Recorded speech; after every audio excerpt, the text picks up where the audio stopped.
to Clara for inviting me this afternoon. I know in my previous life as a former academic, I organise conferences, and I just know how complex that is to not just to get you all here, but also to make sure that you've got the speakers. And I was so impressed with Jamala, and we, Jamie and I, managed to share dinner yesterday. But you may have heard that our hotel had a fire alarm at 3:30 in the morning. And I had to get some stuff finished. I couldn't get back to sleep, so I missed your speech, but I do hope that you'll share your notes with us. I really, really appreciate that. So, as Clara's just mentioned, I'm the MP for Old East and Saddleworth, which is when I was sitting in the garden earlier on, a man came and said, "Do you mind if I just sit next to you? I'm just going to have my lunch here." And we got talking, and I said where I was from, and he said, "Where's that?" So it's in North Manchester. It's a lovely part of the world, so if you do manage to get up there, do come and visit. And yes, I was elected 13 and a half years ago. It seems like an absolute whirlwind, to be honest. So much has happened in that time. But before I became an MP, I was actually a public health consultant. I ended up as an academic, but I also chaired an NHS trust. So I will make some comments at the end towards the end of my remarks, particularly about what I think in terms of the wider determinants of health and the impact that has on our psychosocial health.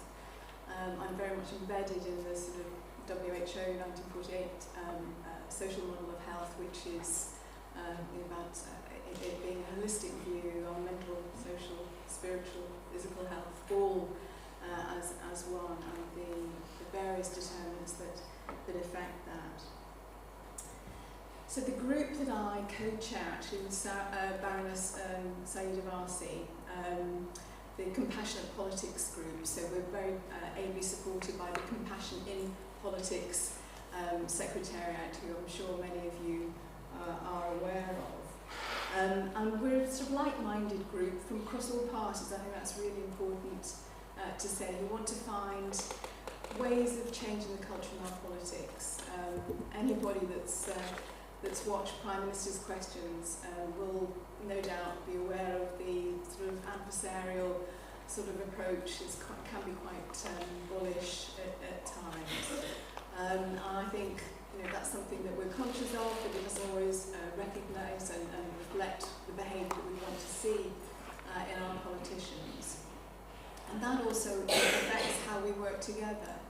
And members of the APPG want to see more collaboration, a recognition that there are commonalities that we do on the whole want to, most of us want to make things better for our constituents, and we work very hard to do that. But on the occasions when we can't agree, that we would agree respectfully and show that courtesy to everyone. And I think it's really that, I know Rob and Clara and I had a Zoom meeting, gosh, it's almost a year ago now, isn't it? So I think it was on that sort of basis that I was invited down to share the remarks. Well, I hope it is, otherwise just switch off and do some more meditation, which I also do try to practice myself if you find that you don't know what on earth I'm going on about. But in our hectic, challenging and rapidly changing world, having the opportunity to step back, as we are today, is so important. And I have to say that the point that was made about politics being so busy, it really is. And what Vidmal was saying before about focusing on one thing at a time, I would love to do that. I really would. And it probably would be better politicians if we were able to do that. But currently the system of representative politics doesn't really allow that, particularly at a national level. So our political system, which again you'll know, the oldest democracy in the world, it's evolved over the last 400 years or so. And I think the issues that we find in it are the issues that reflect, we are, where we've come from, what's happened over the age. And I like to think that if it was designed, we were starting from scratch today, it would be very much better and reflect our current understanding of what we need to do to not only operate as the country's prime legislature, but also to recognise that we are all human beings in that place. This includes how we protect and support everybody's mental health, and again, not everybody is aware Parliament is a massive place, and there are the parliamentarians, myself, my peers, but also our parliamentary staff, very, very important. And then on top of that, you've got another group of people who are completely separate but absolutely vital to the running of the Parliament. So what I call the Parliament's support team, and that goes from the clerks of committees. You'll see the desk in front of the Speaker, the chief clerks there, but each committee has their own clerk team. We have all the security staff, massive place. And they sit the hours we sit, which are long hours. So we must remember it's not just parliamentarians, it's our staff and then Parliament staff, and we are very distinct. But in relation to MPs, there's no one individual or body who has the role to protect the mental health of our staff. Again, you may not be aware of this, but MPs are both employees, but we're also operate as a small business. Were you aware of that? Absolutely. So we operate as a small business, and that's the status that we are given. So although under law, as an employer, we are obligated to protect the health, safety and welfare of the staff, I'd like to think that I have a different experience and probably a different approach to the approach of Jacob Rees-Mogg. And I just use that as one example. So I'm very lucky, I started in politics when I was 50. So I had run organisations, I'd run teams of staff. I'd done it because of my public health training, and I'd done a lot around the psychosocial work environment and so on. I knew a lot about that, and hopefully my team will bear me out that that's reflected in how I operate as their employer. I mentioned before about the schoolyard antics of Prime Minister's questions. That's not just that's not the only issue that we see. There is a very toxic environment in social media in particular. A life in politics has become increasingly divisive, brutish even. And for those MPs who no longer wish to expose themselves and their families to the stress and strains it causes, it is also a very short career for many. Some members are deciding after one term that they are not going to stand, and I've got so many different examples of people who are interested in politics, who believe in politics as I do, as public service, who wouldn't touch it with a barge pole because of the toxicity that is around it. And you can sense this from the public as well. And I think, at best you can say this manifests itself in the disapproval and disengagement. What was turned out at the local elections last week? That's not healthy. That's not right. So this disengagement with politics, I think, is a real issue that we have to grapple with. And to do that, to get the solutions to address that, we need to understand why that is. Politicians routinely rank amongst the least trusted professions in the country. More than half of the public say they have no respect for their elected representatives, and 2 in 5 say they would actively discourage their children from seeking office. So as I say, not good for a democracy and for the future of a democracy. When people lose faith in democracy, they seek political extremes. Polling from the Institute for Government recently showed that 2/3 of constituents said they do not think the current government behaves in high ethical standards. Likewise, polling from the UK Anti-Corruption Coalition found 2/3 of voters believe UK politics is becoming corrupt. So, I hope I'm not drawing too large a point on the fact that we are in a crisis position. We really are, from a democracy perspective, from the health of our parliamentarians' perspective. And I'll go on and also refer then to how this also relates to the policy aspect as well. So routinely it turns into active hostility and abuse. At worst, to direct threats, which are becoming more frequent, more violent, more real. I have my alarm, which I've taken off for the purpose of the camera. But I have that with me all the time. And as you all know, we're coming up to the 8th anniversary of Joe Cox's death. And then obviously David Amos as well. Death, these were murders. Okay, so it's, and unfortunately I don't think that they will be the last.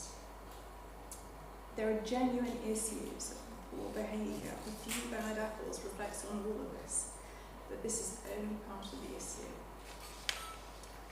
The culture of our politics is designed to be adversarial. The chamber itself, you may not know, it's 2 sword widths exactly. That was first, but that was the time when it was built of it. So we're not allowed to take anything into the chamber. We're not meant to have any drinks in the back benches at all. There are for those that are speaking from the front bench, and that's because, in addition to avoid having sword fights and so on. When it was first set up, people were drinking mead and so on, and so it was an absolute alcohol-fueled environment. Just imagine. So perhaps think of that and remember it was worse. But the whole point of politics, as it is currently organised, is about winning. So that's why it comes across like that. So it's to win elections, it's to win votes, it's to win. And so on top of that you have the tribalism associated with party politics. I'm proud to be a Labour politician. I am a Labour politician because I believe in the values that we have in our handbook, which are about equality and social justice. I believe that absolutely, that our country, our world would be better if that was adhered to. But I sometimes, I hope that we put those values front and centre of everything we do, including how we behave. And that's not always the case. So building on the work of Professor Paul Gilbert and Ashley Weinberg, colleagues at the Compassion in Politics think tank, I have sought to understand the underlying conditions that have given rise to our current crisis. Using Paul's own framework of barriers to compassion, the concept that certain contexts and cultures can act against our inability to express and experience compassion, we've diagnosed a number of chronic issues. In addition to the poor culture, there is a complex and less than rigorous system to hold ministers and MPs to account for their behaviour. And I introduced a bill in the middle of March, the Standards in Public Life Bill, which is trying to re-emphasise the importance of politics as public service. And for example, you may also be surprised about this, the Nolan principles around standards in public life, around honesty, integrity, selflessness. There are 7 of them. I can't remember all the but they are a good set of principles to abide by. But they're included in the Code of Conduct, but they are explicitly outside the purview of the Commission of Standards to investigate when, for example, people lie at the dispatch box. They cannot be examined specifically. So my bill is trying to rectify that.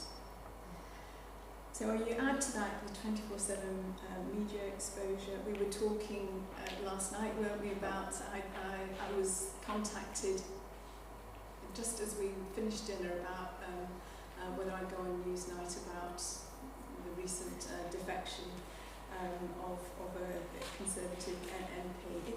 It's constant, and I'll get something. I've had at least 2 calls today about that. It is absolutely relentless, and that's not even the social media. As I mentioned, my constituencies in the north, that's where my home is, but I spend half my time down here.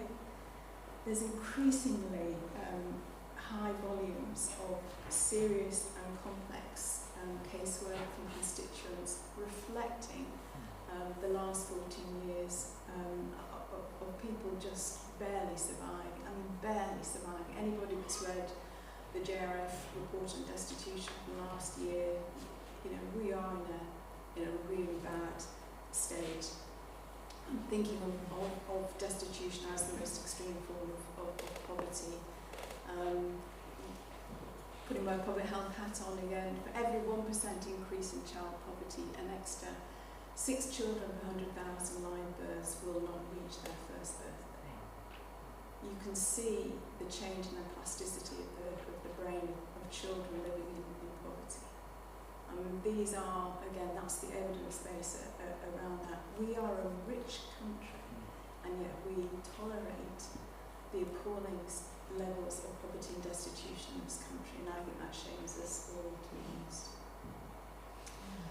And on top of that, so few people, including myself when I started, have an understanding of how Parliament works, what MPs can do, what the power that they have or not.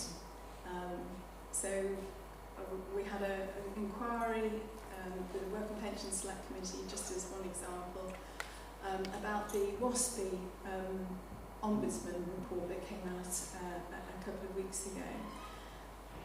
And the leaders of the WASPI group, who I've known for many years, I said to them, how do you, because you may not know this, but again, the Ombudsman delivered their report directly to Parliament, not to the government. And that's absolutely unprecedented. Directly to Parliament, because they didn't trust Parliament to do anything about government to do anything about it. But there is no mechanism that Parliament has to bring forward a vote to get a scheme in place, because the government, the administration, controls the business of the chamber. We're so limited in how we can actually do something about it. It will need a rebellion from the government side to support that.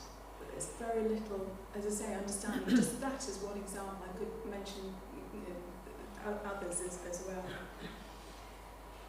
So you can understand, I think, that we have probably one of the sectors, political sectors, one of the worst in terms of mental health at the moment.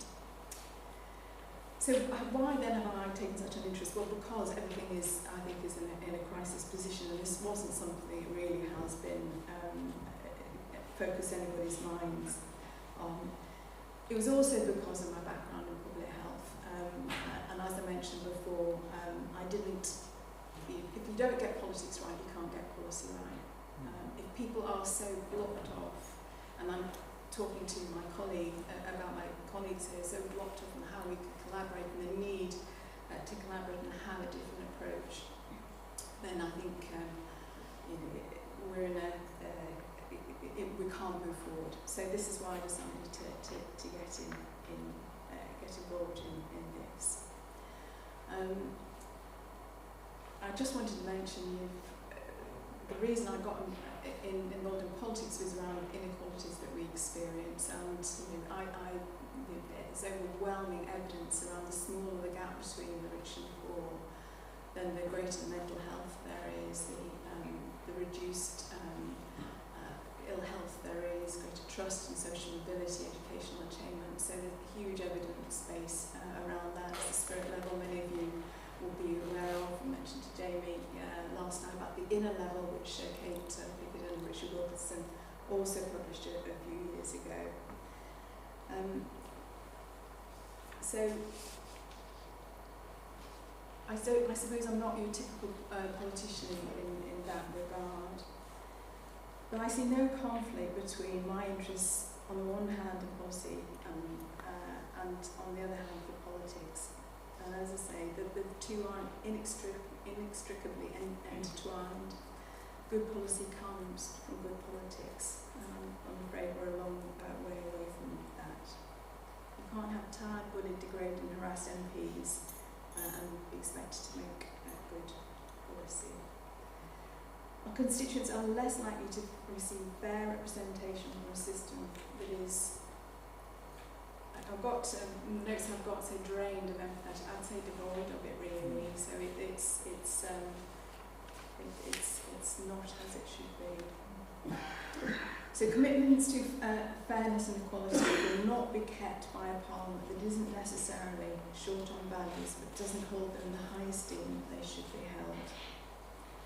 The recent debacle, for example, on Rwanda being deemed in law a safe country for perpetuity was, I think, a new, how can you make policy like that? How can you say that stuff? How can you have a law that says that stuff? It's like saying black is white and then putting it on the statute.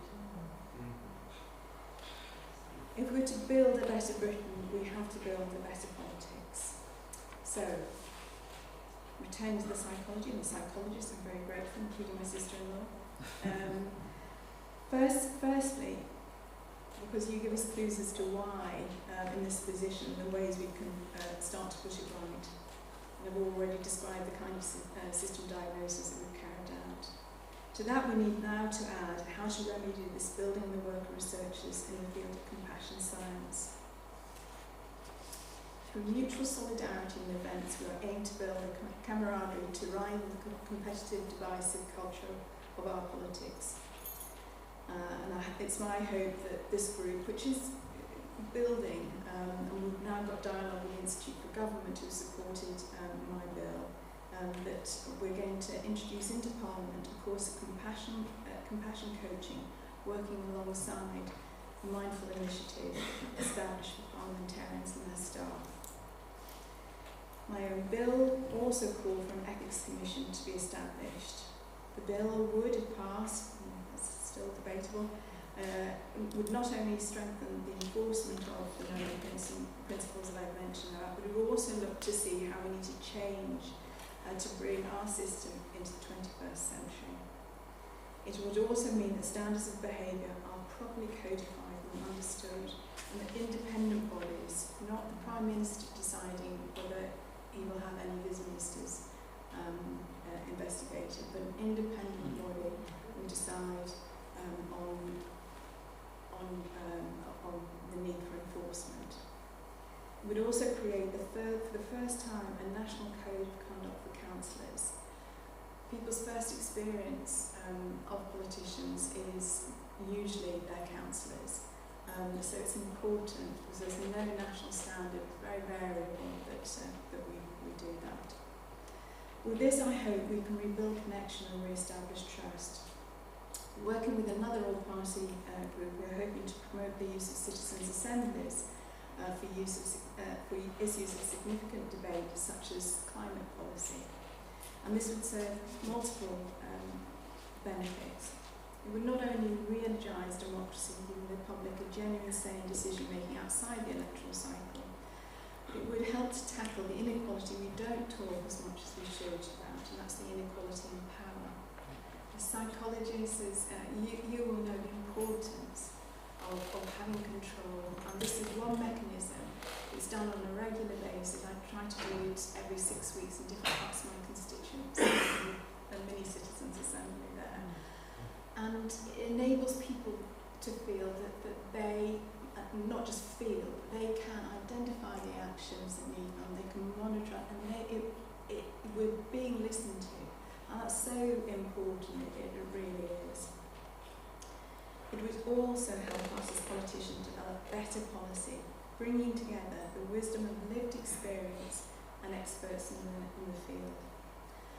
And finally, it would help to stem the rise of the divisive extremes in politics on the right and the left. That politics is one of frustration, anger, feeding off the public's disengagement, disenfranchisement, and disapproval of modern politics.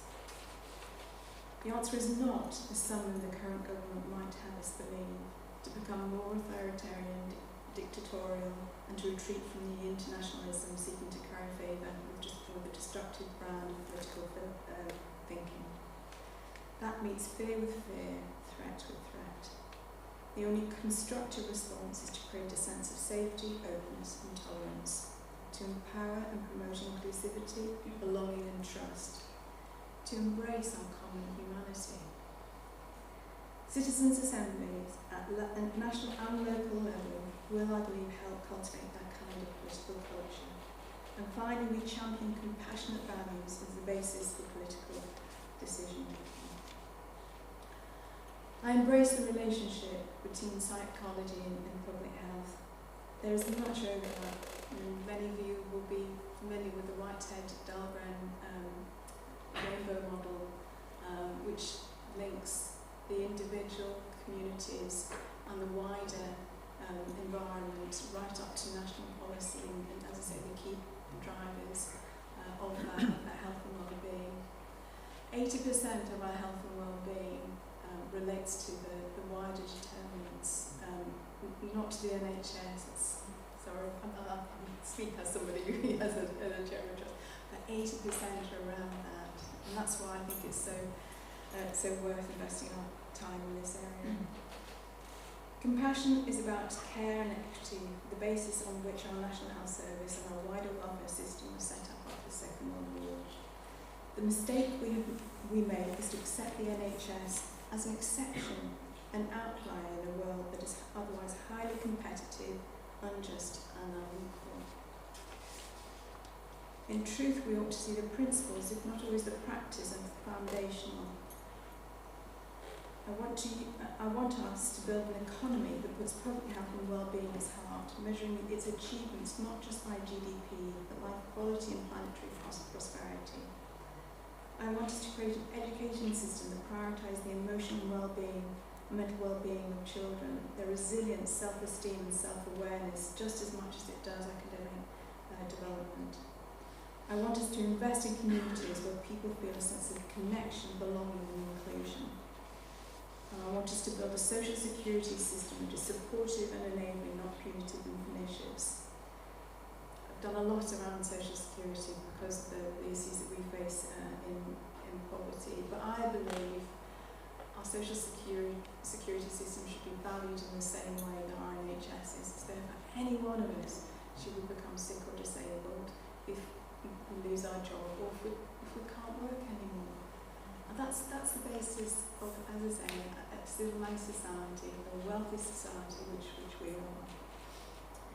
And to make all of this possible, I want us to be served by a political system and by political leaders committed to courageously working through complex problems, governing for all of humanity.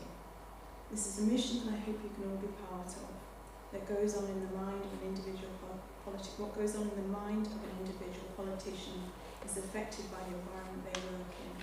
Their decisions and pronouncements go on to have an even wider impact, influencing a society that becomes a reflection of their values and behaviours.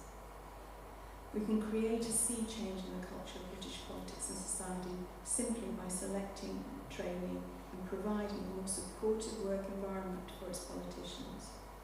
So whether you want to join Compassion in Politics, engage more directly in the APPG, or simply share some of our work with colleagues and friends, every ounce of support can help us to nudge British politics towards better